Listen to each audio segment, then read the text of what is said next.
Hello friends, English में अच्छी vocabulary का सीखना बहुत ज़रूरी है अगर हम अच्छी इंग्लिश लिखने या बोलना चाहते हैं तो। आज मैं आपको एक वर्ड की सारी मीनिंग्स बताता हूँ और यूजेस बताता हूँ, आप जान के हैरान हो जाएंगे और आपको बड़ी मदद मिलेगी अच्छी इंग्लिश लिखने या बोलने में। ये वर्ड है दोस्तों ओन, OWN, ओन। देखिए ओन की कितनी मीनिंग्स है। ये वर्ब की तरह भी यूज़ होता है, डिटर्मिनर एडजेक्टिव की तरह भी यूज़ होता है और इससे फ्रेजेस भी बने हैं। तो वर्ब के रूप में पहले इसका मीनिंग है मालिक होना किसी भी चीज़ का, खास करके अगर वो आकार में कोई बड़ी चीज़ है।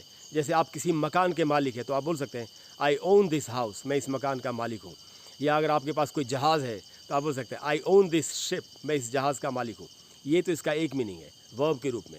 दूसरा मीनिंग है स्वीकार करना, जैसे अपनी गलती इत्यादि को स्वीकार करना या उसकी जिम्मेदारी को लेना। जैसे अगर आप ये बोलना चाहते हैं मैं अपनी गलतियों को स्वीकार करता हूँ, तो आपको कहना चाहिए I own up to my mistakes. आप किसी और के लिए बोल रहे हैं, उसे अपनी गलतियों को स्वीकार करना चाहिए यानी कि उनकी जिम्मेदारी लेनी चाहिए।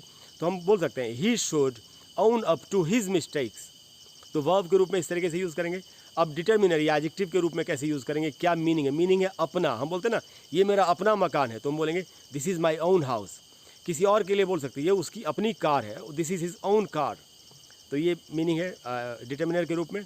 अब देखते हैं फ्रेजेस। कई बार क्या होता है कि कोई आदमी अकेला ही जी रहा होता है, तो उसको कैसे यूज़ करेंगे? ऑन वंस ओन ऐसे फ्रेज के रूप में यूज़ करेंगे। जैसे वो आदमी कह सकता है मैं अकेले ही जी रहा हूँ, मैं अपने दम पे ही जी रहा हूँ, I am living on my own. अच्छा, बिना किसी के मदद के भी अगर कोई किसी काम को कर रहा है तो भी ये आप फ्रेज यूज़ कर सकते हैं। जैसे अगर कोई कहे मैं ये काम अकेले से खुद से ही कर रहा हूँ, बिना किसी की मदद के कर रहा हूँ, तो उसको कहना चाहिए I am doing it on my own. आप किसी और को भी बोल सकते हैं तुम खुद से इस काम को करो, यानी बिना किसी की मदद के, तो आप उसको बोल सकते हैं oh do it on your own. दोस्तों, इस तरीके से अगर आपको तरह तरह के वर्ड सीखने हो तो मेरे चैनल पर मेरी एक प्लेलिस्ट है, उसका नाम है वोकैबुलरी। उसमें जाके वीडियोस देखिए, तो कमाल के वर्ड सीखिए और कमाल की इंग्लिश बोलिए। Thank you very much.